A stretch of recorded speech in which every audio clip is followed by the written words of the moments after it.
With you. All right.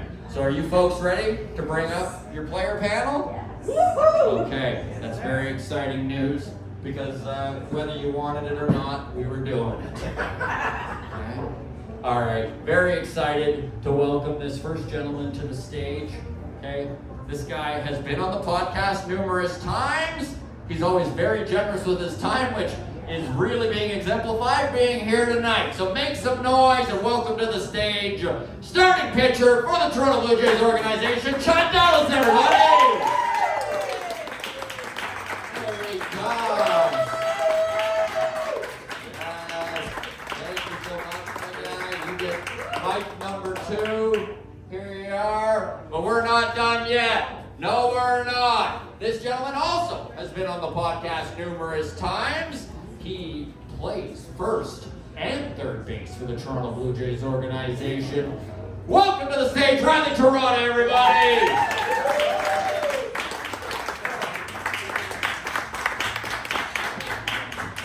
Thanks again, man. All right, you notice how he knew as soon as I said first and third base, he got up? That's right. Last but not least, playing outfield for the Toronto Blue Jays, Roden, everybody! Come on!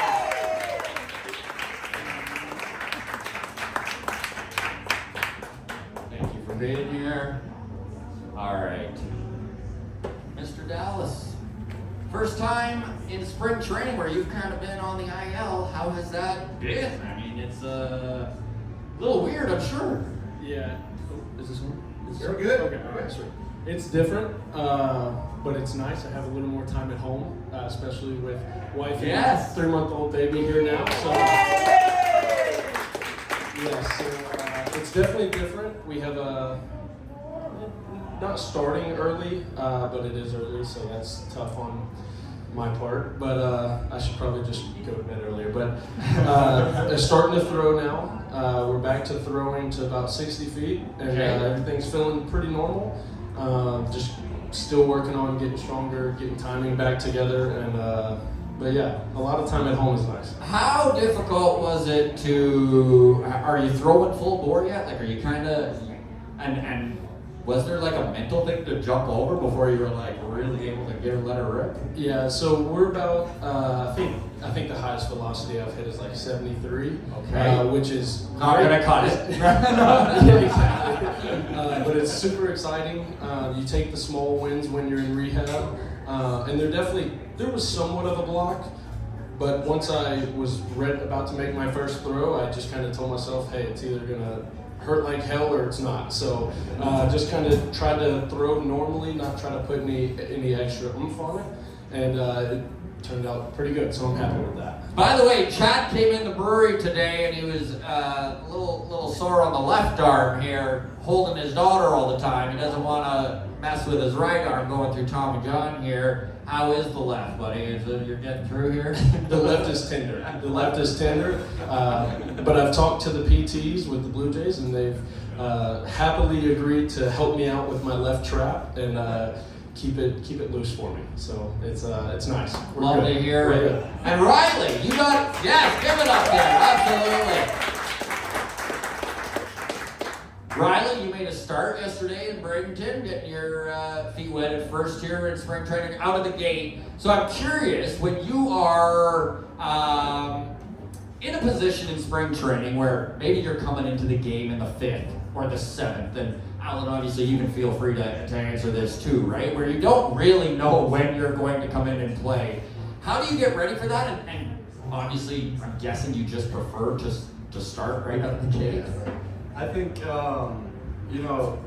sitting there all game and kind of just getting cold and getting hot again and just trying to lock in and see, who could come in the game, who you could come in and face. And but it's tough. I mean, you would much rather start a game. I was telling Cutter Coffee yesterday that just like sitting there the whole time, like not really knowing when you're going in is tough. And especially if you prep your body to do whatever throughout the game.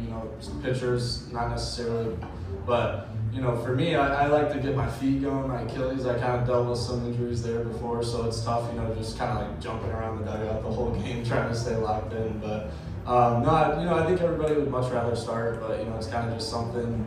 In the big leagues, you see it all the time. Guys stick around because they can come in late in the game, and face a matchup that they're good with. But those guys they know what's going to happen, and they know where they need to be, and kind of just stay locked in all game.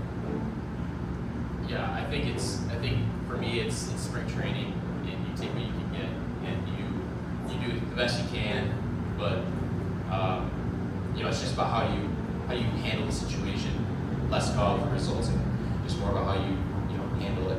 And so worrying less about being perfect or being exactly prepared in the way you'd like to, and just going out and handling the situation as best as possible.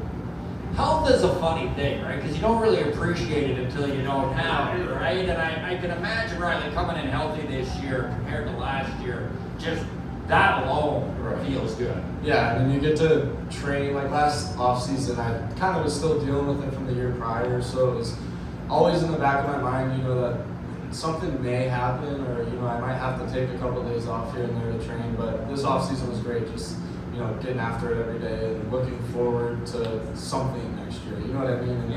And then like last year I came in, and as soon as spring training was getting going, guys were getting going, playing games and whatnot. I was kind of tied up, in the training room, as Chad can talk about a little bit too. But yeah, it's no fun. But yeah, this year it's been great to just kind of like be a part of everything again, because you sit there and you feel like you're missing out. You feel like you're not contributing to anything, or you're just kind of like a guy in the training room. You know what I mean? Yeah. It's just, it doesn't sit well. Yeah, it doesn't sit well. I mean, imagine if you're going to work every day and you just like gotta watch everybody else do it, and you just kind of practice, feeling good, pretty much.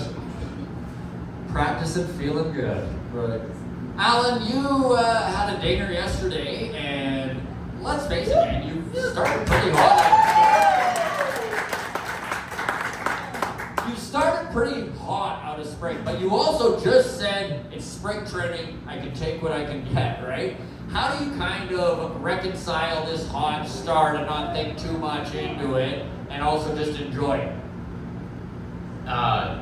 It's spring training for everybody. Everybody's working through it, including the pitchers. To me, it just shows, a good off season of work, and coming in, mentally ready and physically ready. And everything that I'm doing, working towards, is about getting ready to play the season. The hot start is just I hate to say it, but it's just a blip in the grand scheme of things, and it's a small sample that hopefully, is projectionable to a larger sample, but overall it's just about continuing forward and getting ready to play the season. Well, we say on the podcast all the time, yes, a small sample size is nothing to get excited about, but a good small sample size is always better than a bad small sample size, right? Yeah. Chad, you were going over your Tommy John surgery when you were on the podcast a couple of weeks ago, and you were really mentioning some stuff that I think the general fan base doesn't think too much about, which is Tommy John. You watch a pitcher get it, and it's so prevalent in baseball these days that as a fan, sometimes you're just like, okay, no big deal, we'll see you in a year. But it's a pretty big deal, and rehabbing is nothing easy, but you were mentioning that, like, even though rehabbing is obviously lonely and arduous and all that stuff, there's a lot of support within the Toronto Blue Jays system, and that you have guys you're literally at the complex with going through that stuff. Do you want to touch on that a little bit? Just some of the guys that helped you right out of the gate when you realized you did have to get surgery, and the process from there? Yeah, there was, I kind of had it in my head. I prepared myself that I was going to get Tommy John because it was hurting in a place where you just kind of have that idea, and I didn't want to be too surprised. So I had it in my head, but even when you hear it, it's still, your heart kind of drops. Mm-hmm. You're done playing baseball for a year or so, and for most people, it's the first time you take that much time off. But then, you're playing with so many guys. Like we said, Tommy John is very common nowadays. You're playing with so many guys that have either come back from it, or I kind of, in my case, going to get it around the same time frame. So you just kind of lean on those guys. You talk to them. Not every day your arm's going to feel good, even when you're healthy. But when you're in rehab, you kind of question those things like, is this from surgery? Am I doing too much? Am I doing too little? So you just kind of, you use your resources. And thankfully, I've got a lot of guys that have either had it or have it with me as of right now. Because Ricky Tiedemann's kind of your partner in crime right now on this rehab, right? I was about to get to that. Uncle Ricky is. We have we're staying in the same house this whole year, so he is now Uncle Ricky this year, and we're basically throwing program-wise, we're on the exact same day, so it's nice to have somebody going through the exact same thing, truly on the exact same day. But college guys, teammates, anything, you play with so many guys over the years when you're fortunate enough to play this long. And so you just lean on those guys, lean on family, lean on teammates that even haven't had it, people just to talk to. But it's really nice to hear people that have gone through it because they know what you're talking about when you say, hey, this doesn't feel right, but everything else feels good. They're like, oh, maybe that's common, maybe it's supposed to happen, stuff like that. So just lean on your guys. That's one aspect I never thought about is like when something doesn't feel right, just the questioning of like, is this supposed to happen or is this another problem? Yeah, you definitely question it a lot. Thankfully, I haven't had too many aches or pains lately. The shoulder actually aches a little more. I guess that's probably because I have a new elbow, basically. But yeah, like I said, you just talk to your guys and you try not to think about it too much, especially when you're throwing, because like I said earlier, it's either going to hurt like hell or it's not, and thankfully it hasn't hurt like hell yet. So, agreed. Amen to that.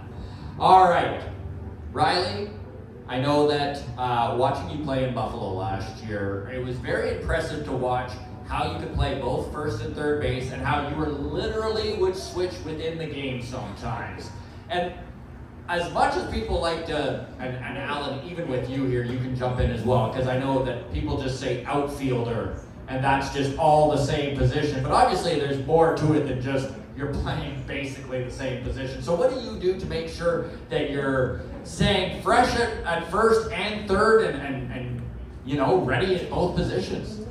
Yeah, I think coming up as a third baseman, I got drafted as a third baseman, played the left side of the infield in high school and college. So I think mentally as a ball player, that's how I always am. Kind of as a third baseman, I feel like you're always on edge. You're always expecting the ball to be, hard. So even when I jump into the outfield or play first base, I still go out there with that attitude a little bit. Expecting the ball. And playing offense on defense, so to speak, I would say just being aggressive. At third base, if you're timid or anything like that, balls are going to eat you up. And you're going to have a tough time over there for sure. So just always getting reps in and batting practice. Having a coach hit you ground. If you're playing first that day, jump over at third for 10 minutes and take a few ground balls over there. And during batting practice and spring training, getting a lot of reps in the outfield, seeing ball flight out there. Even though primarily I'm pretty much playing first right now, it's as a player that I continuing to play. I think that's going to be something that I'm going to need to have in the tool bag, is playing all over the field and just showing different organizations that that's part of my game. So just continuing to be sharp out there and making sure my gloves don't get crusty and whatnot. So, just making sure they still fit and whatnot. But yeah, just being aggressive and always taking that mindset, kind of wherever I'm at on the field. Alan, left and right field, they're very similar positions, but they're also very different positions. How do you kind of manage both positions? And do you feel like you're really being funneled into left field right now? Like, do you feel like that's the main goal of the organization right now, is get you left field ready? Speaking on that, I have absolutely. You're like, oh yeah. In terms of playing left versus right, they're, one could argue they're actually much different, just because of how you have to play balls off the bat differently. Completely exact opposite. just because of the slice of Right, of a course. righty's bat versus a lefty's bat. You can go into the details. Most of the time, the slice off a lefty's bat is more than off a righty's, and most often, a driven ball the other way by a righty is more true than a driven ball by a lefty the other way. And so, you can say that left field is actually more difficult than right field because of that. That's just one of the you could have plenty of outfielders that come and say you're wrong, Right. But it's one of those things that everybody just has to learn for themselves. And just kind of answering the comment you had for Riley's questions, like I think you just rely on experience. If you're able to, if your coach is giving you the ability to switch positions mid-game, you likely have a ton of experience playing all the positions, or the positions that you're switching from. So you just rely on that experience and trust that, and just let your instincts play. Alan, have you ever seen the series Queen's Gambit with the chess player? I have. You have? All right. Because there's a scene in Queen's Gambit where she sees the board on the roof and there's all of the math equations and she's seeing all of this here, all right? I just read the article about you pursuing astrophysics before deciding that you're going to go into baseball. So when you get into the batter's box, are you seeing all sorts of numbers and you're like, all right, here we go? Yeah, it's like the Terminator. It's like the robot. Exactly. How'd you know? That's my secret. I can read between the lines. All jokes aside, though, what is your goal when you step into a batter's box? What are you looking for? Is it all pitcher dependent? Is it all analytics dependent? Or are you trying to play your strengths? So, I think if you have this conversation with any individual hitter, the answer might be different. Right? Would answer different than I would. For me, it's really every time I have an approach, every single time I have a plan, every single time I step in the box, and the only thing I have to do is execute that plan. And if I do that, I trust that more often than not, it will result in something positive for me. Whether that's a walk, hit by pitch, please, a hit, whatever. But yeah, it's so there's definitely a lot of planning. The reports that we get are awesome, and I rely on them heavily. And I'm sure Riley can speak to that as well. But there's always a plan. Riley, are you very similar to that when you step into the batter's box? I was taking notes, just You're taking yeah, I think. Give me those physics eyes. Right.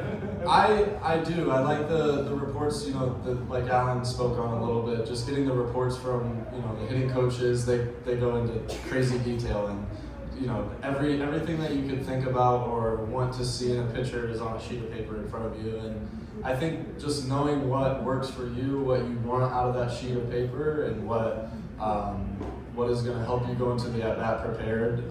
Like Alan said, what I look at is completely different than what he looks at.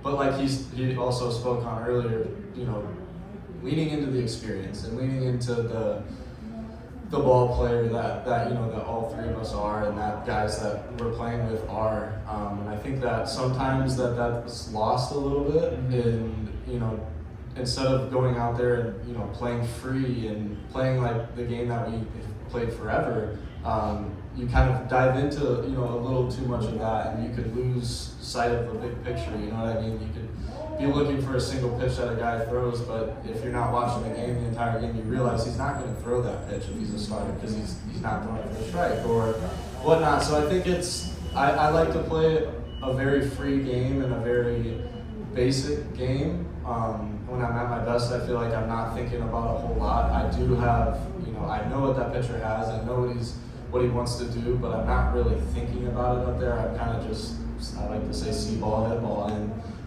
when you're in a good spot and you know what that guy has, you can kind of go up there with that approach. But there's a lot that goes into it prior to that to be able to go up there and to play with that freedom. Baseball, it's like anything you pursue in life, right? There's going to be ups and downs, and there's going to be, I know one thing that is always a pain in my butt whenever I hit this moment in stand-up comedy is sometimes I feel like I start plateauing. And it's not like I'm getting worse. It's just you just don't feel like you're getting better. What do you do when you hit those moments to just kind of muscle through, knowing, just trusting, I guess, that you are going to get through? Alan, maybe we'll start with you. Yeah, I think that's when you lean on the people around you.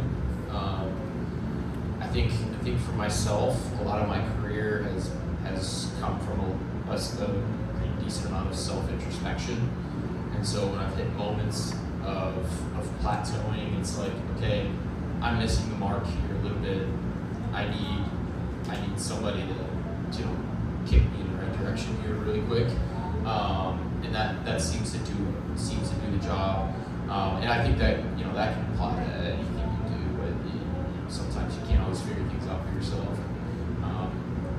Having relationships, having built relationships that he has the trust that you can accept constructive criticism or whatever kind of criticism it is, and apply that to continue to get better, I think is important.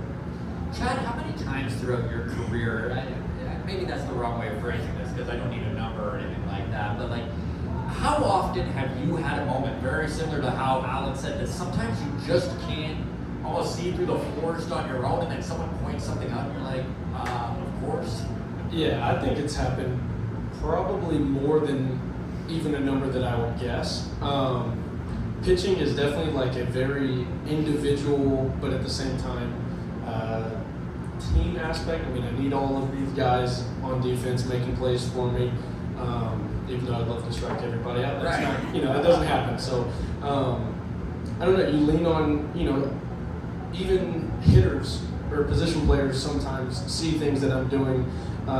Even those lowly guys. yeah, exactly, those guys.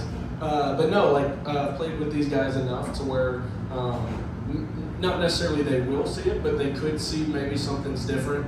And I think just hearing, a different perspective is nice, because for one, if you're plateauing, you're probably not in the best headspace.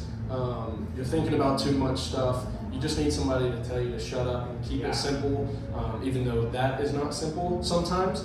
But yeah, just like what he was saying, just you need the guys around you more than what most people think, and you just need those guys to see some things, because if I'm on the mound or watching my video from the previous day or whatever, sometimes I won't see it because I'm looking for something specific, and in reality I'm just searching for that problem when it's not necessarily the problem. That's where the pitching coaches and analytic guys come in handy really big.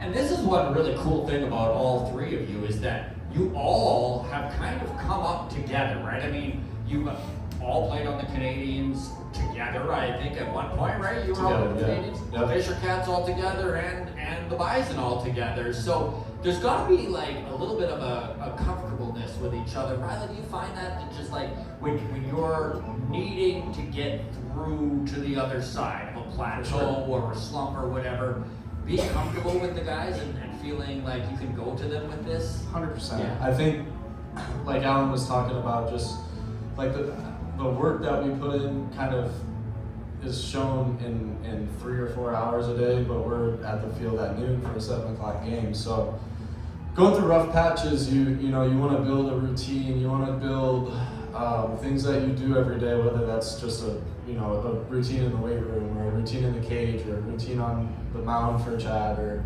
anything like that, and just make sure you're mastering those things and the things that you can control, and finding out things that may be going wrong in the game that you can add to a hitting routine in the cage off the tee or off the flips or things like that. But just really, like anything in life, just sticking to a routine and leaning into that and leaning into your work and leaning into your confidence as a player and things like that. But yeah, at the end of the day, coming up with guys like this, there's a few of us who have kind of played even in Dunedin together and all the way up. But just like after a bad game, sitting in the locker room, Cheese didn't have a bad game, but he's sitting there having a good time. You know what I mean? Like I can't take that out of the door with me after hanging out for 45 minutes after the game with these guys. But that's the best part about what we do, I think, is just building relationships with everybody that we work with. And being in the organization for 4 or 5 years now, it's gotten to a point where I can walk into the facility every day and be comfortable with, you know, most of the people that I come in contact with every day. And just, yeah, like I said, just continuing to, like you said, lean on the guys around you and just build those relationships, and, you know, at the end of the day, have as much fun as possible, because that's, I think that's how we all play better, is if we're having fun, not only on the field, but off the field together. It's so, yeah.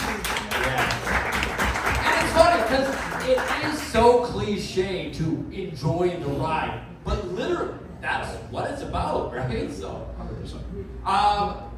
I love how you two almost had the complete opposite introductions to AAA last year, right? I mean, Riley, you got called up from New Hampshire and you started about as hot as you possibly could. I think you had something like 7 dingers in 14 games or something insane. And Alan, you struggled out of the gate. But at the same time, this is baseball. There's ups and downs. How do you kind of manage that, right? Like when you're in a heater like that, obviously you're trying not to think too much about it. But Alan, I'm guessing it's the exact same thing when you're in a slump. You're like, let's not dwell on this. Just stick with the process. Exactly that. You know, I think when we're going really good, or really, you know, we're tearing it up for weeks on end, I think we kind of get in cruise control mode at times a little bit. And I can remember, you know, during that stretch, going back and like trying to figure out what I was doing well a little bit. Like what I know I was hitting pitches that I wanted to well, and I knew I was getting those, but at the end of the day, I just got called up, so they didn't really know who I was, and I was just, you know, trying to find something that I could lean on the entire season. And what I figured out was I was playing free, like I talked about. I wasn't like, I had the reports and I had you know, the data on the guys throwing and whatever was going on. I had that in the back of my mind, but at the end of the day, I just got called up. I was trying to make myself a good teammate to the guys around me. Trying to learn the coaching staff, trying to get close with the coaching staff, because ultimately I wanted to stay there. And like at the end of the day, I wasn't thinking too much about anything. And I think that showed me at the end of the day that, like Alan was saying earlier, you know, just being an athlete, being a competitor, and, you know, leaning into the experience that we have at the end of the day, and just kind of riding that wave. Yeah, going off of that, I think whatever situation you're in, you need a certain amount of self-awareness. So, like Riley was just saying, you know, what is it that I'm doing that's allowing me to have success? Or the flip side, you know, for my situation, what am I doing that's not good enough? And having whatever that situation of self-awareness is, once you have that, then you can address it. Then you can, you know, figure out how to continue it, or to, you know, solve it, or do it better. And I think that even goes back to the last question, which is, you know, how do you get yourself out of the plateau? Well, you have to know why you're in a plateau first before you can get yourself out of that plateau. And it's all about being self-aware and knowing who you are as a player, things you do well, things you don't do well, and having that allows you to have a lot of ability to, you know, ride that wave or get out of that slump. I know all three of you are, I mean, for lack of a better way of putting it, you're all three on the verge of the next big step, the ultimate goal, right? And maybe I'll start with you here, Alan, because you were literally, and it's funny, because when you were on the podcast, one of the things you said, I don't watch the prospect rankings, I don't care where I'm put in this. And then, to start the spring training here, your general manager singled you out as someone to watch. How do you kind of deal with that, a little bit of added pressure? And is that something you feed off of? Or is that something you're also just kind of like compartmentalizing and trying not to overthink? Yeah, first of all, sorry, Keegan. Other than that, no, it's really, you know, come compartmentalizing it, seeing it as an opportunity. I'll go back to the standard answer here. It's an opportunity. It really is. And there to put it any other way is just lying. It's an opportunity. Having him point me out, is really cool, and brings attention to me. And so at that point, it's like, well, now it's like this. Okay, stage is set. Like, can you do this? And that's how I see it. Which is funny, because you also said when you were on the podcast, I asked you if you'd been recognized, and you're like, no, not yet, thank God. Well, that is also how I feel. So Riley, how does it feel to not be singled out? I'm just trying to stay up Keegan's doing. So Riley, looking forward, obviously, again, like, your Major League debut very well could be right around the corner in 2025, but again, it's one of those things. So obviously very exciting and congratulations, but also how do you move forward with this season? Yeah, I not thinking too much about that. Yes. Essentially, I think at every level I've played at, the goal is always to get to the next level, but that's not the way to go. Like I was telling somebody, they were saying, "What's your goals for camp?" And I was like, obviously, I think everybody's goal would be to never leave the team. You're in big league camp, you never want to leave, but that's obviously not realistic for most minor leaguers that get a chance to be in Major League camp. But at the end of the day, I also followed that up by saying, I'm not going into the facility and trying to make the team every day. I'm not going to every game trying to get called up. I'm not expecting somebody to call me every day. Does that make sense? Where it's like, you don't want to put those pressures on yourself, and at the end of the day, everybody's goal is to move up, to play in the big leagues for as long as we all can, but just mastering the little things and making sure, like I said earlier, you're getting close with your teammates. Everybody around you, sees that you're pulling for them as much as you want to have success for yourself, and kind of just going with that attitude every day with the work, with the teammate aspect, and at the end of the day, just giving everything you have each game and not taking a pitch off, and just kind of leaning into that mindset has gotten me to where I'm at now. Chad, I know last spring training, you were a guy who was mentioned numerous times by analysts as Chad Dallas. Yes, there you go. Chad Dallas likely to make that jump in 2024, and then you couldn't stay healthy. So obviously health is priority number one with this season moving forward. But also, getting that call up would be all right, eh? It definitely would have sucked. I'd also like to say that I just was not the best baseball player last year, and that's okay. But kind of what these guys were talking about the added pressure. I think a lot of it, everybody says don't add extra pressure from yourself, and that is a very hard thing to do when you feel like you're so close to the biggest dream you've ever had. And I've definitely fallen for it at multiple levels. But yeah, somehow you have to figure out a way to not think about it. You have to figure out a way, in our situation, figure out how to make the Buffalo Bisons win a ball game that day. And that's obviously, the big leagues is in the back of your head. You think about it all the time, especially when you're fortunate enough to be able to play professional baseball. But yeah, I mean, the goal, like they were saying, is the major leagues, but you don't put it on the side, but you make a priority for the Bisons, so to say, until that happens. Yeah. And whenever it happens, if it does, you're not going to believe it's really happening anyways, so try not to think about it. But like I said, that's pretty hard, and so you just got to live in the moment. I know that's also cliche, but it's truly what you have to do. If you're thinking about the big leagues, there's a chance you don't make it. Chad, Riley, Alan, so appreciate your time and being on stage. You guys are here. We'll now get my lovely wife Taylor up here. She's going to grab this walk around Mike here. Raise your hand if you have a question for any of these gentlemen. We'll start over here at the back table.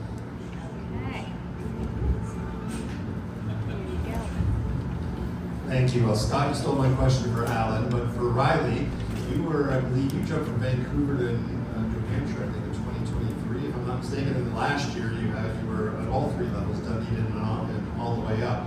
How did you handle that? And then Chad, to yourself, I come from a generation where you had Dave Steed throwing 19 complete games in 1982, and now there's two schools of thought, whether it's you baby arms too much and we should be applying more strengthening, or it's no, we have to be very careful because of spin rates and velocity. Where do you land in your thought process around that? I try to stay in the middle of analytics versus how, situation. My uncle had me throwing 120 pitches when I was 12. That may or may not have been a good idea.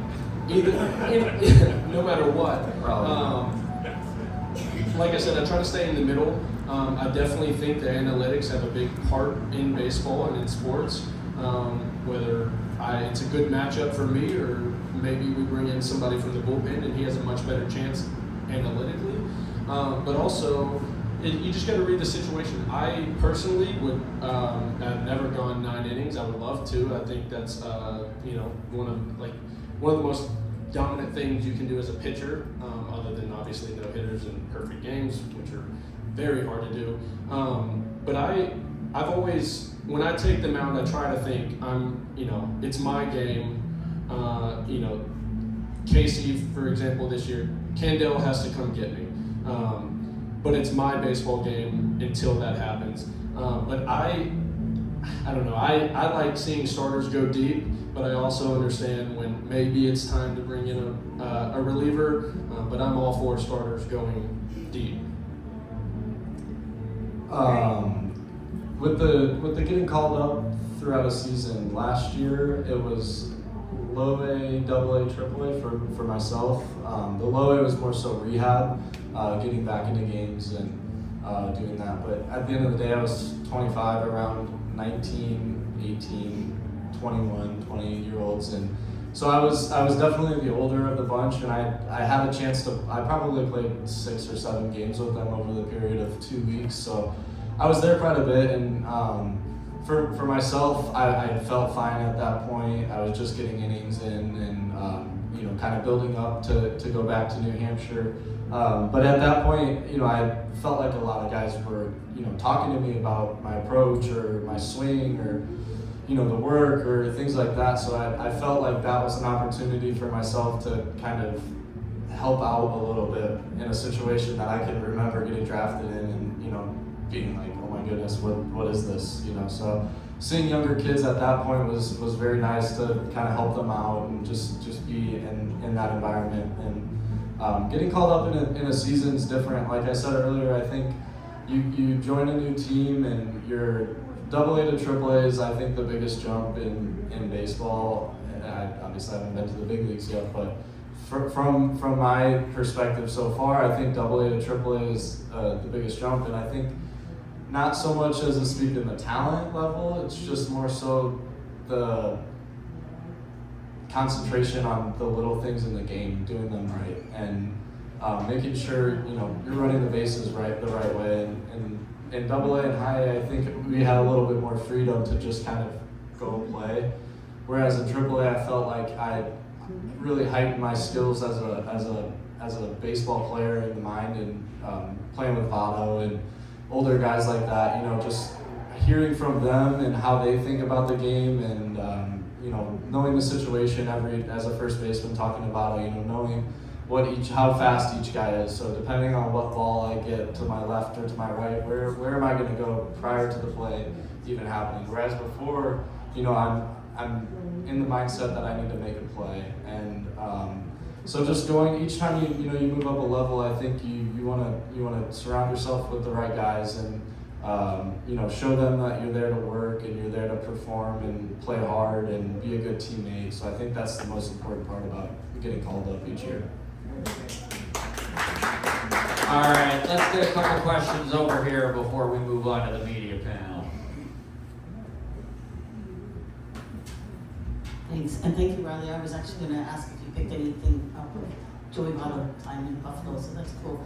I guess I'm thinking about you two guys, Alan and Riley, being non-roster invites.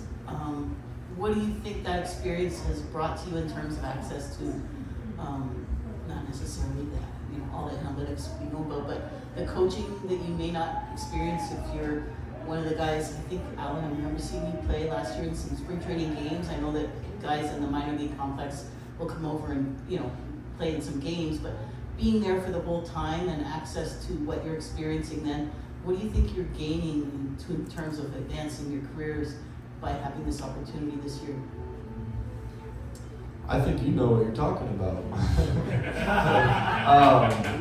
Yeah, I think at the end of the day, I'm learning from Don Mattingly at this point, playing first base, and with Vlad over there at first base every day right now. Getting more reps, not only getting more reps, but getting more detailed reps and coached reps. And like in minor league camp, more often than not, there's 5-6 guys at every position, and there might be 2 coaches on the field, but in big league camp, there's 6-7 coaches on the field at a time for 5 or 6 infielders at a time. So it's a lot more attention to detail on the little things.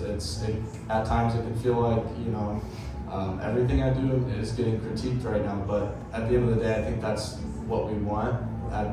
For a few years now, I feel like I've played the game and not necessarily not been coached, just on the little things, fundamentals, fielding a ground ball or throwing to second base out of a first base position.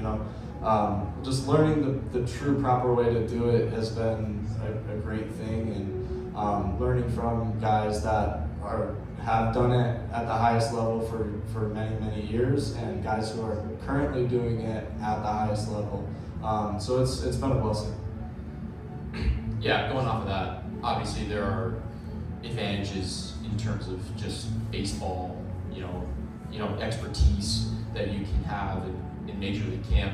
I think another aspect of it that is pretty invaluable is, there's something different about the major leagues than the minor leagues.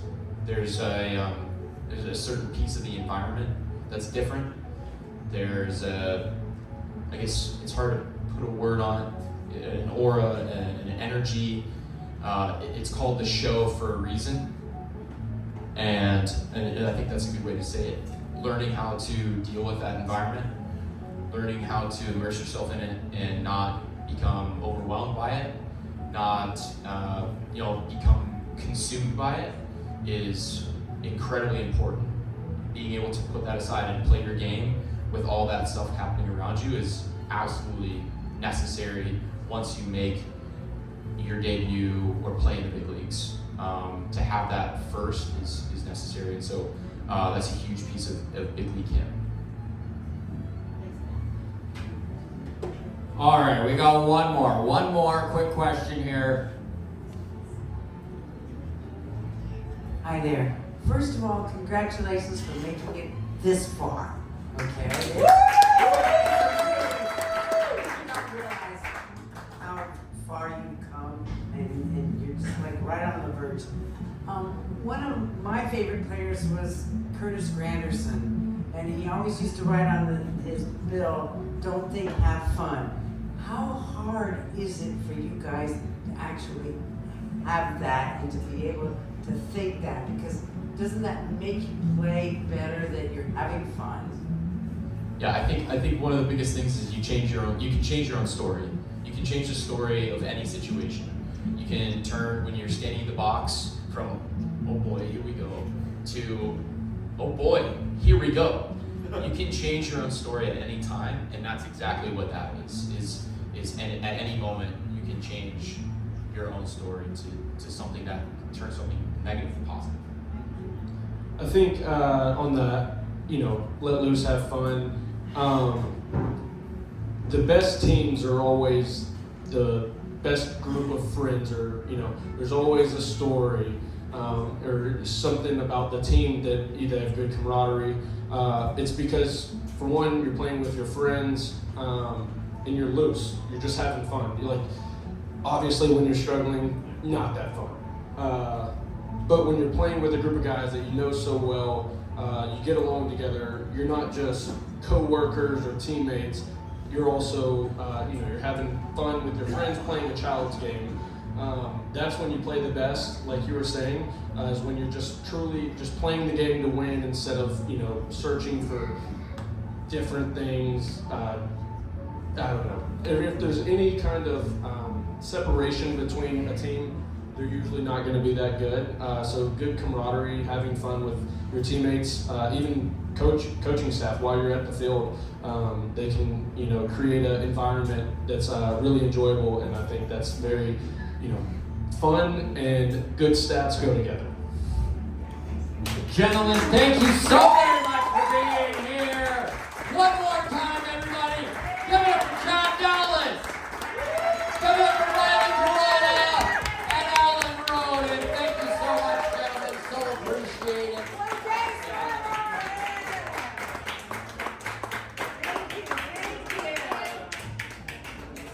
All right, folks. We are now at the media panel portion of the show. All right, here we go.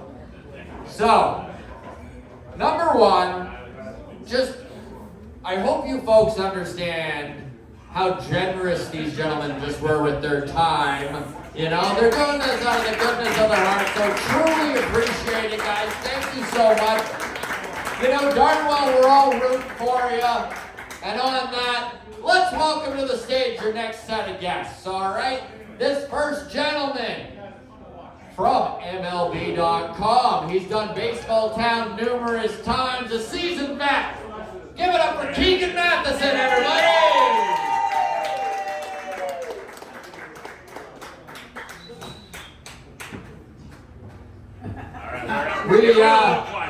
We went a little long cheeks, but I knew you wouldn't mind because now you get an extra beer in there, right, buddy? There we go. Grab a seat here, but we're not done yet. We're very excited to have his first time on Baseball Town, all right? Yeah, big deal. From Sportsnet, and one half of that, the letters, make noise for Ben Nicholson Staff.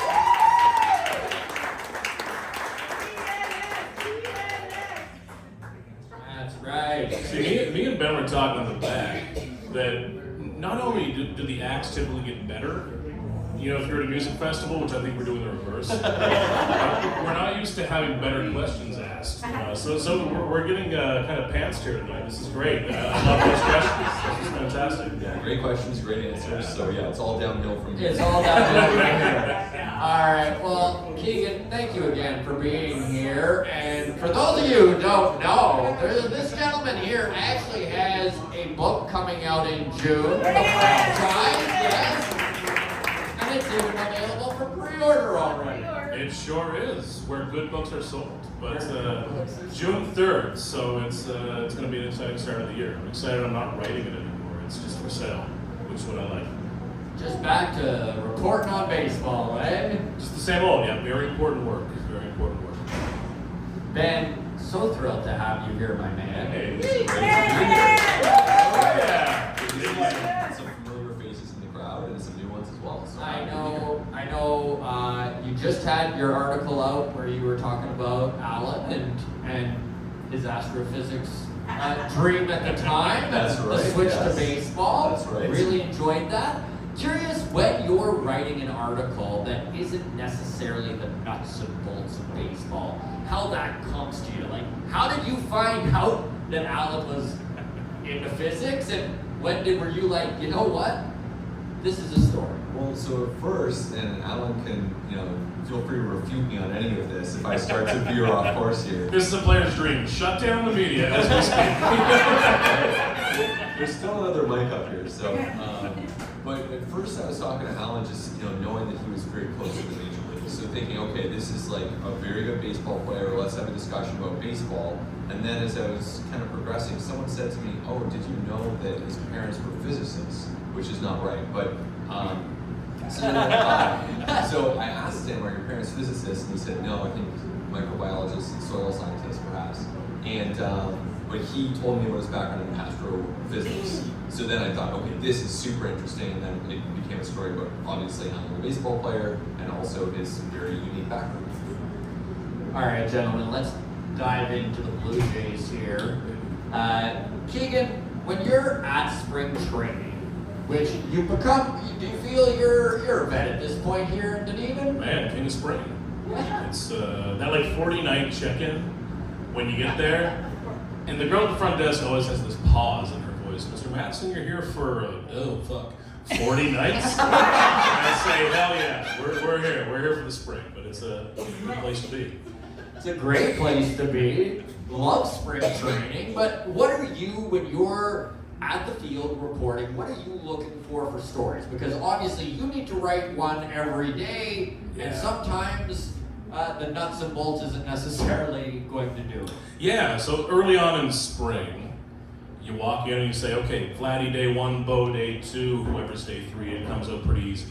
You get to this middle point. I often joke with John Schneider. We go back to, remember when he saved a woman from choking? That clear sky draft is? Every spring now, we get to this point and I say, Schneids, man, just come on, like, do something Save with that. somebody. So today, for example, this is day, 25, 26 of spring training. And today, for example, my story I wrote, we walked in, we saw Schneider with his 2 boys, Gunnar and Grayson. And I was standing there kind of tired in the field, and I looked at it and I thought, oh shit, that could be a story. And so along the way, you need something fun, something light, because it's a very long spring training. Not everything can be a mathematics exercise and how someone's exit velocity and their launch angle pair with one another. Right. Some things can be, absolutely. But spring training is fun for a reason. Dunedin is fun for a reason. This whole place is gorgeous for a reason. And the more serious stories, the ones that folks might not like as much, sure, they can come in July, August, September. Yes. But this time of year, I think it's important to keep a little bit light and try to work through everybody. Try to give people reasons to give a damn about this team and what might interest them. Some days that might be, okay, Vladdy's going to do this, Bo is going to bounce back. Ben's story on Roden is a great example. Yeah. Like, this is an interesting story. Get to know this guy who you're going to know in advance. And I love prospect stuff for that reason too. So it's a fun mix. Man, I would do spring training all year. I really would. I know that's selfish. I know nobody else is in my boat, but I love like these types of stories all year. Ben, do you have the same feeling about spring training, or you're at about the halfway point of spring right now? Are you ready for the season to start, or could you just go all year long? No, I want the actual season to start at a certain point. I mean, Keegan, it's really a different level with Keegan, because I think he is the only writer who's here all spring. So I kind of trade off with some of our other colleagues at Sportsnet. So the 6 weeks, I mean, that is just a different kind of challenge. But yeah, like there's always something interesting. And I think, you know, for when you're looking at a major league camp that has like 70 players in it, and then you have minor league camp too, and then you have the opposing teams, and you have the front office, and you have, you know, the coaching staff with potentially their stories. So there's really, we could have 4 writers down here and not run out of things to do, truly. And the reality is, when I'm here, I'm the one writer, so I just try to do as much as I can and find the stories that are interesting, but it's a great challenge. When you gentlemen are, I mean, you've both seen so much baseball. So in a scenario like where we're looking at the Blue Jays right now, and maybe Keegan, you can tackle this here, obviously a very experienced starting staff. And do you approach veteran players differently than you would, let's say, Alan Roden? I've learned to, like, I'll use Chris Bassett as an example. A couple of years ago, when Chris Bassett was in his first season, and listen, like, how many questions do we ask a year, man? 3,000? Oh. 162 games, like, count spring training, 200 multiplied by, we're asking thousands of questions a year. Some of my questions are stupid.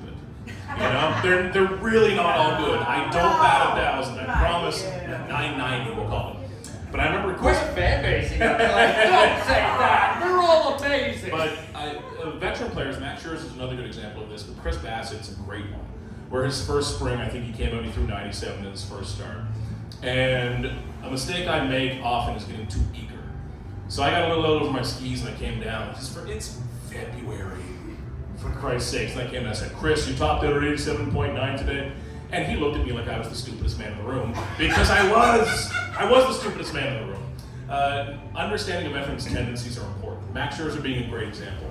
I've spoken to him about some other pitchers, about his own game. He's like, man, this is fake baseball. We're warming up, this is not real. So I've learned a lot from veterans, and I've screwed up talking to some veterans because I've assumed too much. Or I think back to Yusei Kikuchi's terrible spring. Remember that? He had like a 16 ERA over a few starts. It's because he was only throwing changeups. Yeah. He wasn't trying to get hitters out. He was trying to work on a changeup. So I've learned to say, okay, take a breath. Maybe it's not as bad as it looks. And typically 9 times out of 10, they know what they're doing and I don't, which is important. I could not empathize more. Last year, I, for the first time ever, was down reporting on the Bisons, and Yariel Rodriguez had just had his first rehab start, right? And he pitched 22 pitches, or I think it was 17, but they had put it around 25 to 30 is what they wanted out of him. So when I was in a scrum with Casey afterwards, the manager for the Bison, right? I asked him, very stupidly after a loss, hey, I know that was projected about 25 pitches, but he only got to 17. Casey's response was, how many pitches do people want? I was like, I don't know. And Casey's the best dude going. And So Casey, yeah. Casey, after a win, I could talk to that man all day long. And I think that's where so much of it is about the context, right? Because, if it's after a game, they're trying to maybe get home or catch a bus or something, and that's totally fair, right? Everyone has places to be. So it's just going to be a different tone than maybe if you're at 3 p.m. in the manager's office. He's got a bit more time, and at that point you can throw different questions. I think too with like the idea of veterans versus younger players, I try not to be that different. I don't think. Obviously there are younger players who have really good experiences and perspectives, as we heard in your first segment there. And there are older players who just, maybe don't want to engage as much, and that's fine too. So, I think it's kind of case by case, and sometimes, I would try to bring a consistency to it. Ben, obviously there's a pile of question marks around this 2025 Blue Jays team. In fact, as a fan, I can't think of a team that literally has more outcomes that could happen. Right? Like, it is wild, because this really could be a 92-win team. This really could be a 72-win team. Like, it is as a Jays fan, there's so much uncertainty because of the contracts that haven't been signed yet. Vladdy and Bo obviously looms over this organization. So when you are reporting on the team and this many question marks like this, how do you maneuver all these question marks and give the answers that the fan base wants, right? And also not rub everyone in the dugout and stuff the wrong way. Yeah, it's funny with the fan base, right? Because the fan base is so many different things. There's so many millions of fans, and sometimes you can play a game and kind of end up. Sometimes I've felt like I'm chasing my own tail because you're trying to maybe appease this section of the fan base, but then this section of the fan base is, understandably maybe feeling like they're underserved. So the fan base is very complex and diverse, and you can't just do one thing and appease everybody. But I do think that to your earlier point, man, this season is really interesting because we saw last year they could lose 88 games again and be in last place. That's possible. Yeah. No one here wants that to happen. I understand that, but we saw last year that could happen. And then you look on the positive side of things. Hey, if Max Scherzer's healthy and they get some contributions from younger players, then all of a sudden you're looking at a team that could be 90, maybe they're 90 plus. They're winning wild card series. And we're kind of forgetting about the fact that last year was as dismal as it was. So there is a massive, massive range. I think it's important for them to get off to a really good start. Where I don't mean 20 and 10, but 17 and 15, something like that. Keep the head above water, and then you roll from there. It is funny how that works, because the two most comments that I get on the podcast is, you are too positive, also you are too negative. Dance for me, boy. Come on. And I know that one thing that over the last 2 years I've been screaming from the mountaintops is this team needs a cleanup hitter. And you know what? They actually went out and they got Anthony Santander. This is a guy who hit 44 bombs last year. And Keegan, maybe if you want to... Pardon? He's hitting third though. This is what I was just going to get to, yes. So, now that George has obviously been moved down in the order and is no longer lead off, and Bo seems to be taking... Yeah. Yes, Now that Bo is taking most of these leadoff spots, Santander is hitting third, and now it feels like we don't have a cleanup hitter again. Is that fair? Yeah, it feels like they're waiting for a leadoff guy, and they're kind of bumping it up one to hold the place. Right. You know, Vladdy has always said that he's more comfortable 3 than 2. Vladdy has his preferences, certainly, and when a guy's that good, I mean, I don't care what your preference is, do it. I don't care. And when you look at this lineup, Springer at 4. If you're hitting 4, I want your OPS to start with 7. It's a tough mix there. And I think Springer going this year is a big for George this year. I think that if George has the permission to chase a little bit more power, not getting out over his skis too much, but just opening himself up to a little more power could be fun for George. Might revitalize him a little bit.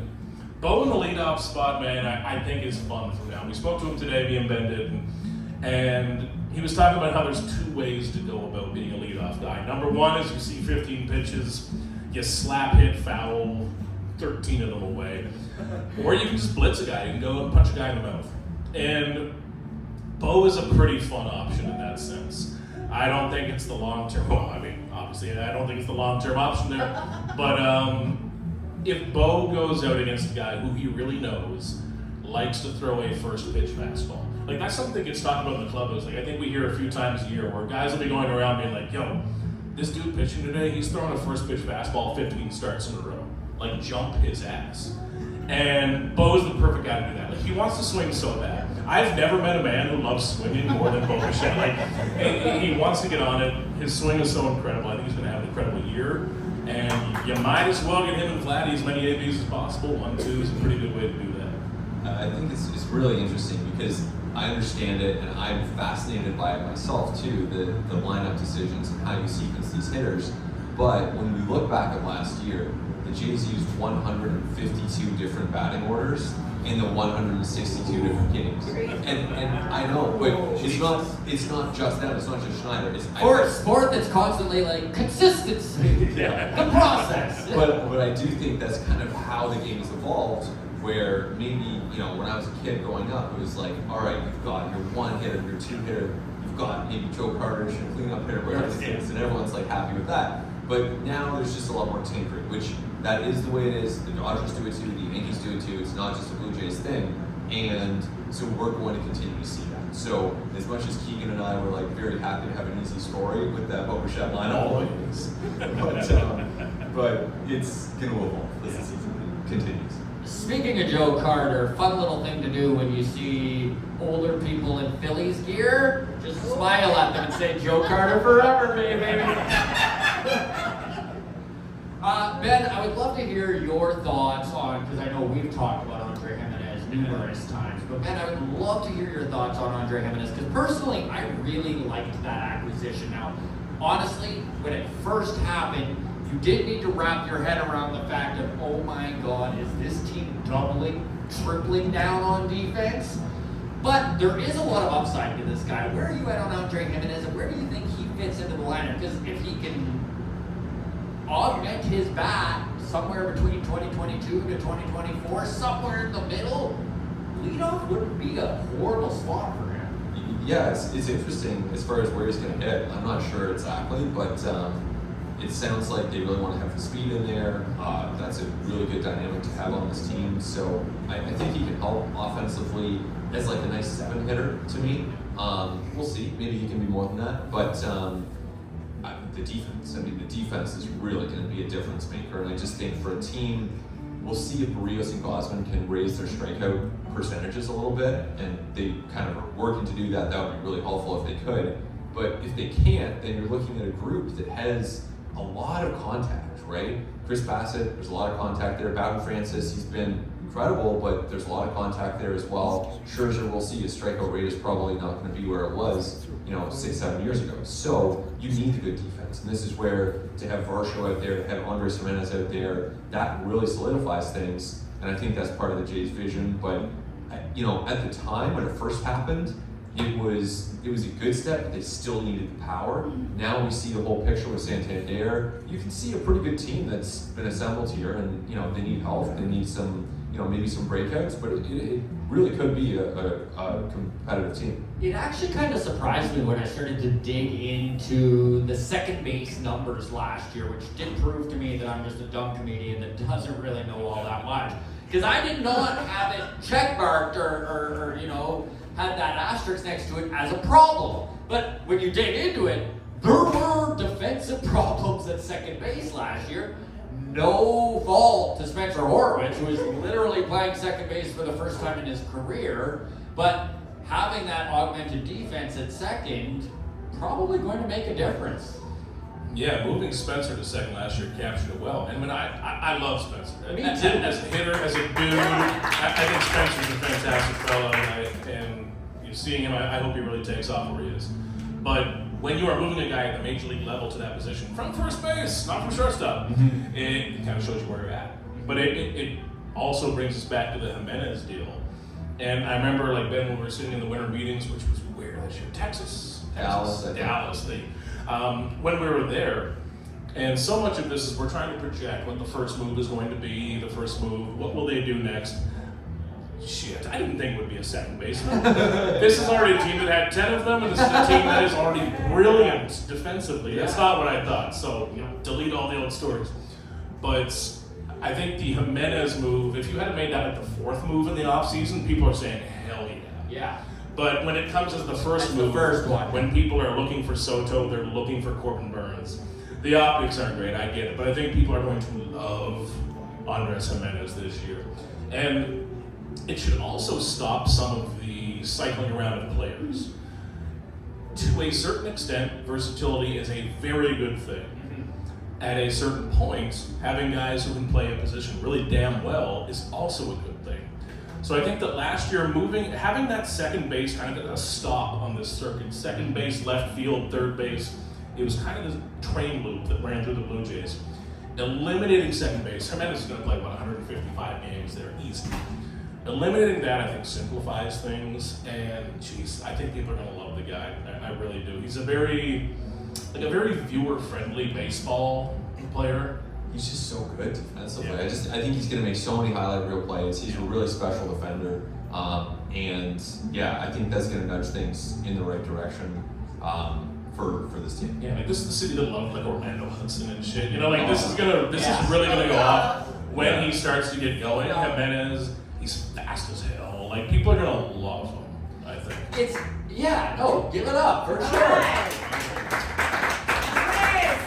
It's interesting that second base wasn't one that we saw coming, but the bullpen was one everyone needed to be augmented, and I mean that starts right at the top with Mark Shapiro and Ross Atkins, who mentioned it in their press conference right after the season. Ben, this is a much better bullpen on paper, correct? Yes, absolutely. How, as you have watched it come together in spring training, how are you feeling going into the season? Because I felt pretty good about the bullpen last year. Honestly, I didn't see it being as bad as it was. No, I don't think anyone really rough. But no, I think now it looks way better. I think to add Jeff Hoffman, that's a huge addition for this team.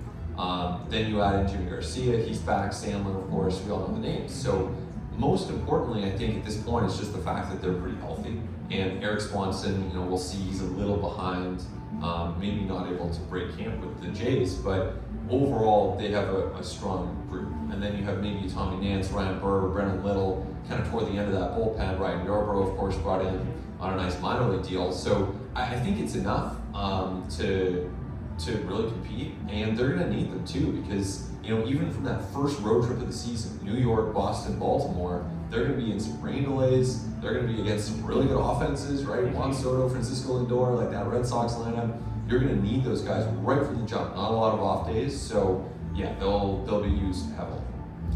I know one of the problems that this organization has come across over the last few years is depth seems to get highlighted once injuries start to happen, which I mean isn't new to the Blue Jays. Every organization deals with that sort of thing. As soon as you think you have depth, you don't, right? But it does feel like for the first time in years that there are a lot of AAA players that are really pushing and ready for the majors. Where are you at, Ben, on this like group of players who we could see for the first time in years, one or two like breakout guys where just all of a sudden there's a 120 OPS guy that you didn't count on? Yeah, and of course some of them in this room as we speak. So yeah, absolutely, that's something. Not you, Chad. No show, man. No show. They're defending your batting, Chad. You got fan base here, yeah. But you know, even of course, it extends beyond that to Joey Loperfido or Jonathan Clase. Or there's a lot of position player depth. Will Wagner, you can kind of put in that group as well, even though he's probably going to start in the major leagues. But you kind of need that, and I think that position player wise, after the trades that they made, last summer, they acquired some depth on the position player side, more so than on the pitching side, where of course, Chad is now rehabbing. Same applies to Ricky Tiedemann, same applies to Alec Manoah. So some of their guys who are coming back aren't at full health right now. Jake Bloss, watching him, command just not where it needs to be for him to be a major league option at this point in time. That could shift in 6 weeks, but right now he's scattering the ball a little bit. So yeah, I actually think the position player depth is pretty good for them, and the pitching depth is where they kind of need the veterans to hold steady for a while. They really do, although I will say I was so glad to see them go out and get Ryan Yarborough. For a few reasons. I'm with you. Absolutely applaud for Yarborough, but like him and Rodriguez does give that pen some innings where they can come out and, if you need to, maybe put in a bullpen day to it is an older starting pitching staff, so maybe every once in a while you want to give everyone an extra break. You could throw out Rodriguez and Yarborough and get 6 innings out of that. 100%. I think that was a huge signing for them. And honestly, if they had signed Yarborough for like $4 million on a 1-year deal, I wouldn't have been saying that was a bad idea. I would have thought that was pretty fair. So truly, so it's a nice pickup for them. He really has amazing pitchability, amazing deception. Obviously gets results, so that's big for them. So Keegan, when you take a look at this starting staff, and obviously who starts the home opener is literally irrelevant, but who starts? Who starts the opening day? I think Barrios. Because Jose did it last year, if my memory has not left me yet, and he was really good last year. So I think that Kevin Gausman will be their best pitcher this year. I think Gausman's going to have a real good year. Like, I think he's back in 2022, 23, like the strikeout rate up back again. But I think Jose starts the opener, and man, why the hell not? Like, he represents not only consistency and reliability, but like honestly, big philosophically, like I think he kind of represents the best of the Blue Jays of who they want to be. Like, man, he's someone like an organization can be really proud of. I know this isn't X and velos and pitch breaks and shit like that, but Jose is just such an impressive guy, and I think that since he's signed long term, I know he's got that opt-out coming up, which is probably knocking pretty loud right now, but he's such an impressive guy, and he's coming off a great season in which he already was the opening day starter. Let him run with it. You know exactly what he's going to do. He's going to pitch 190 innings with a 3.57 ERA. Yeah. I can write the story right now, man. He's going to do it. Yeah, I agree. I love Jose. His consistency is literally mind-blowing. For a guy to constantly pitch the innings he does and be healthy, I don't know how he's doing it, but don't change a thing, Jose. That impresses me more every year. It's crazy. It's like, I've seen 1,000 guys who can throw 100, but can you do it 5 years from now? Is what amazes me. And to see Jose and the work that goes, and I think when we asked Schneids about it the other day, he said that if we went into the gym, it would look a little different than what me and Schneids do. And it's probably pretty fair, man. He's on another planet. Like how Jose is built built every spring shocks me. Yeah. It's like a linebacker, but not too muscular, because you can get too muscular. Yeah. Like when we walk into camp and someone says I gained 20 pounds, I think, okay, I'll see you on the IL. That's great. You need the flexibility and the mobility, which Jose still has. It's absolutely brilliant what he does physically. Yeah, it truly is. It truly is. So Ben, I know obviously the talk of the off-season has been Vladimir Guerrero Jr. And shocking, I know, right? And I saw a quote today where they were asking him, is this going to be a distraction going into the season? And he said, no, it's not. We're grown-ass men. And I like that. That said, is this going to be a distraction going into the year? Yes, I mean, of course. I think it'll be a distraction among many distractions. Like, who knows? We saw the, Jose Caballero, and who was that with in Tampa? Oh, yes. Genesis Cabrera. Yeah, that was a distraction. There will be lots of distractions in the course of the year. I don't think that's necessarily a bad thing. I think to be a major league player, you probably have to be able to block them out. Certainly Keegan and I have to block them out, and we're just writing. So I think that, yes, that will be a distraction, one of many, and I don't think it'll be a fatal distraction. I'll put it that way. Does the team this year feel more motivated? Because I was listening to Chris Bassett talk, and I know that this is all hearsay and just they're saying what they gotta say, but he did mention that the team feels like they're being counted out a little bit. Yeah, I think that I don't think there's ever a shortage of motivation within a major league locker room.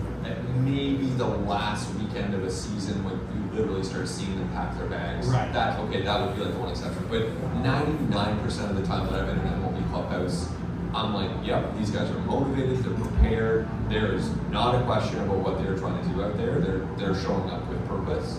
And I think that applies this year as well. So I don't want to overstate it, but I actually do think that there's probably some awareness of the fact that Bo and Vladdy are on the brink of free agency. So, this is, there's an element of they have to take advantage of this. I think that there's an awareness of that, certainly on the part of Bo and Vladdy, if nobody else, because they're 6 months away right now from talking to the Mets or Red Sox or Angels, or it's coming up pretty soon. So now is the time to take advantage of that. We're not at that point yet, so I'm not trying to go doomsday. They have 6 full months and a whole lot of baseball left, and I think they want to make the most of it. Speaking of doomsday, no. Ross Atkins is enemy number one with Blue Jays fans, and in large part because a lot of fans don't feel that the way that this team has been put together over the last couple of years is exactly maybe how they wanted to see it done. Now, that said, I will give Ross Atkins credit. He has not said the process once this offseason, which is pretty impressive. Ben, let's start with you, because I do want your thoughts on this too, Keeks. But Ross Atkins, would you say it's finally safe to say this is his last kick at the can? Well, you never know. You never know. If this organization has proved anything, you never know. You never know. I think that it's safe to say that a GM in their 10th season running a team, probably, if their contract is coming toward an end and they had 2 consecutive, last place finishes, that would be a tough one. That would be tough to stay.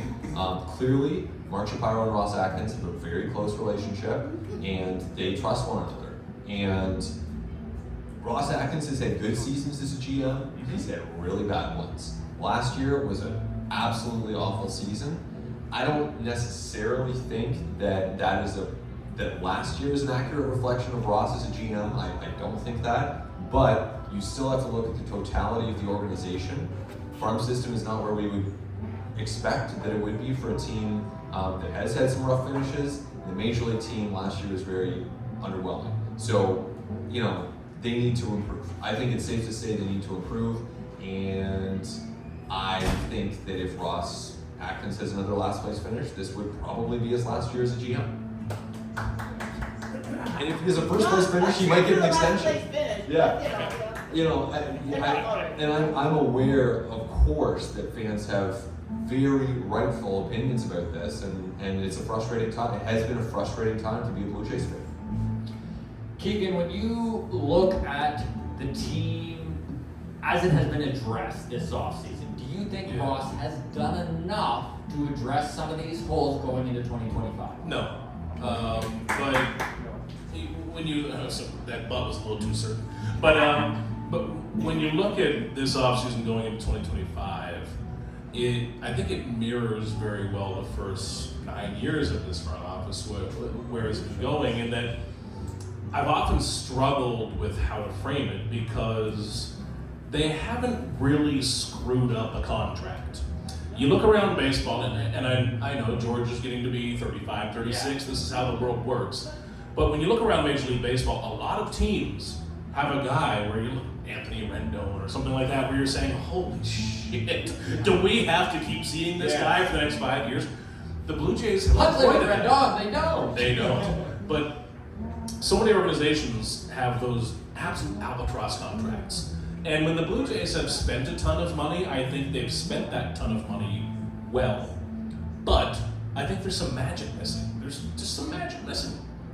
And it's so hard to pin down what that is, but getting to what Ben said, in terms of looking at this from like an objective numbers-based standpoint, you're a decade in, 0 postseason wins, and not a lot of, I try to think of it in terms of president, general manager, manager. I've learned to kind of think of teams as companies at this point in terms of a bit more of a heartless corporate structure. Right. And not a lot of GMs get a 4th manager. They've gone through John Gibbons, Charlie Montoyo, John Schneider right now. And in terms of who normally takes the blame for it, we know it goes bottom up.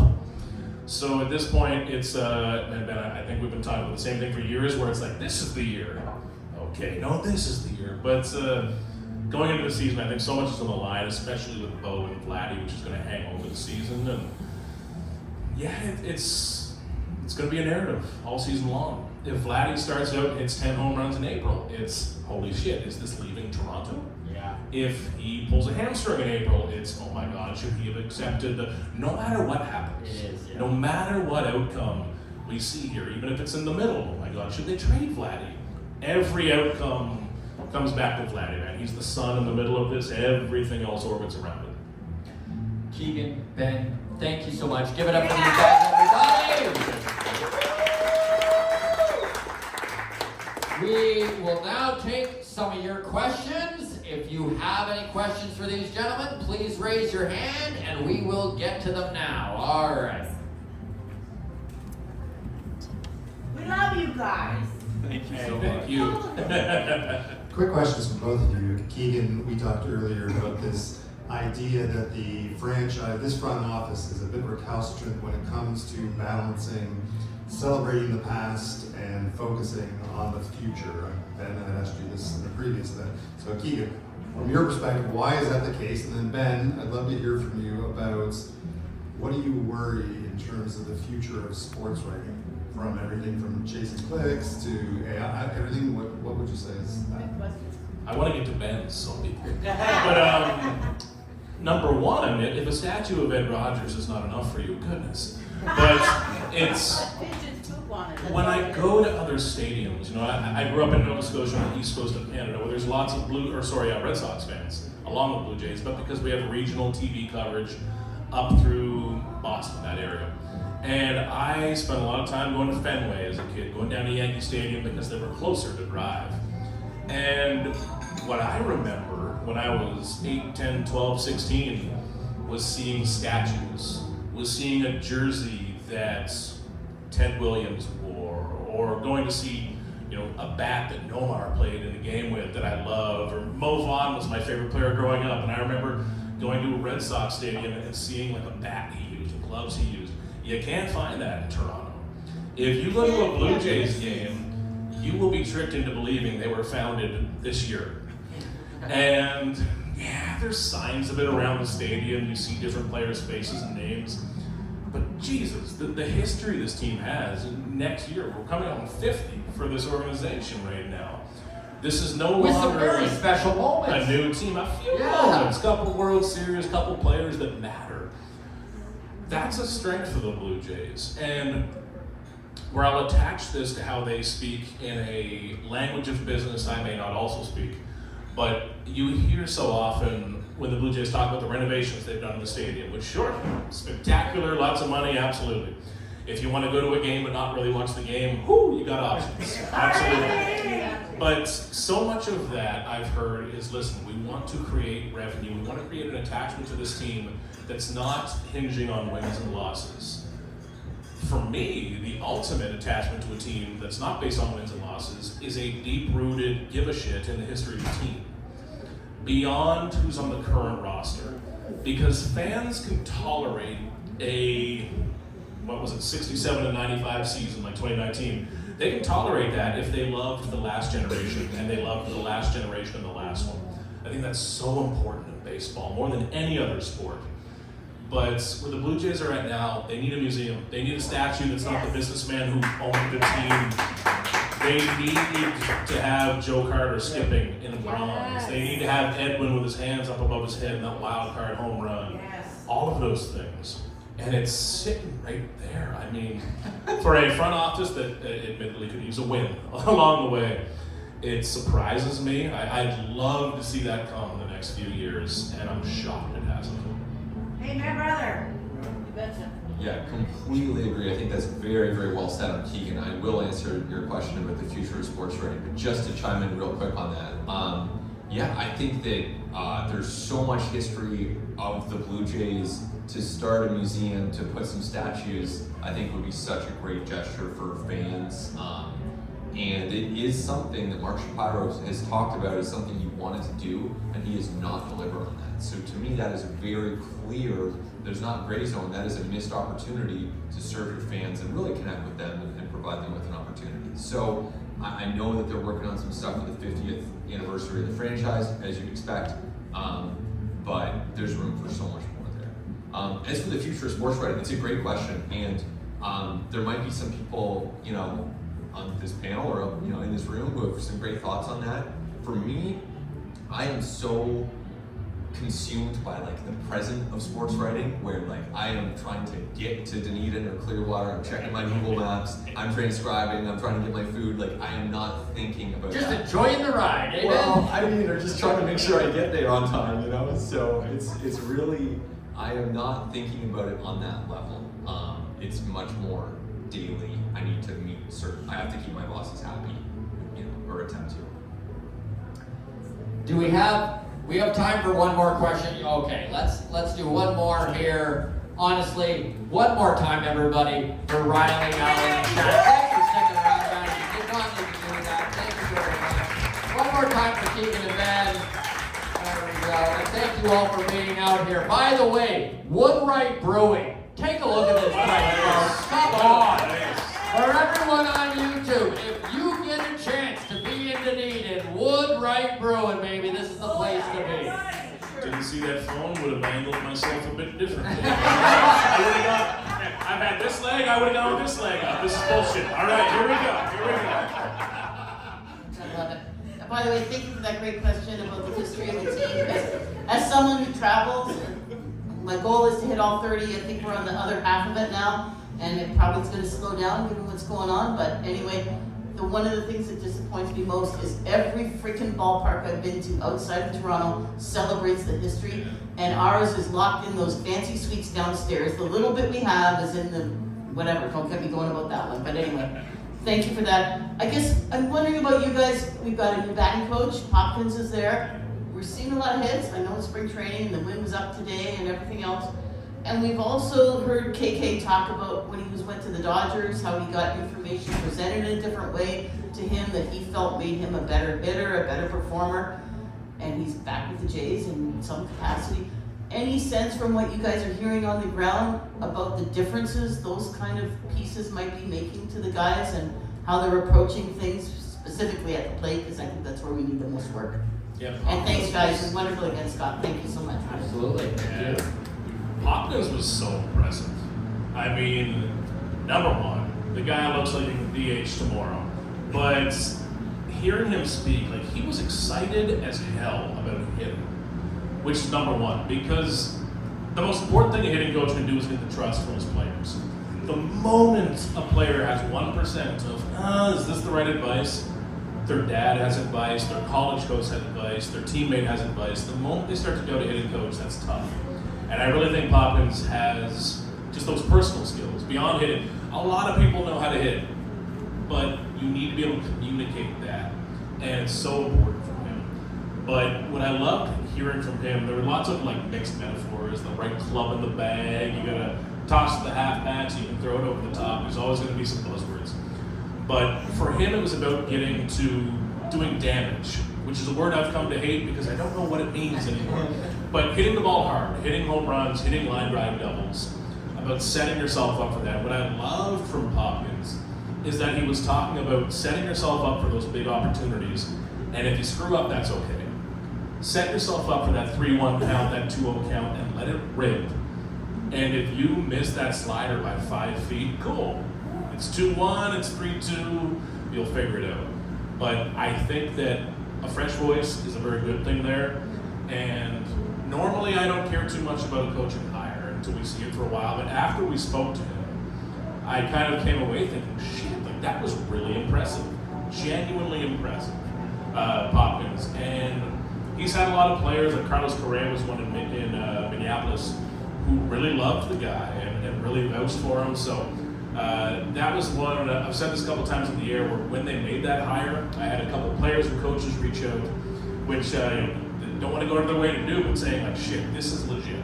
This guy actually matters. And that put my radar up a bit. He was really impressive to talk to. Very cool, yes.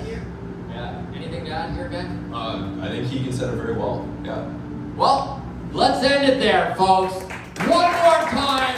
Keegan Matheson, make some noise for him. Thank you so much, my man. So appreciate it. Ben Nicholson Smith.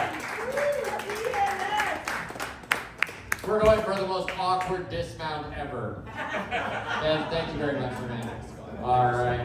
All right, folks. This has been Baseball Town. Thank you so very much for being here. We run our first one in Toronto of 2025, April 17th at the Comedy Bar. You can come check it out there. Absolutely. Thank you again. Take care, everybody. Cheers.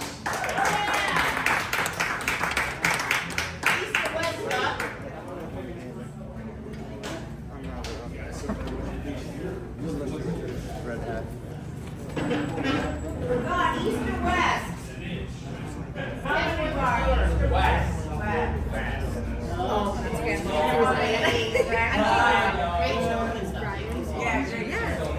Great job. Great job.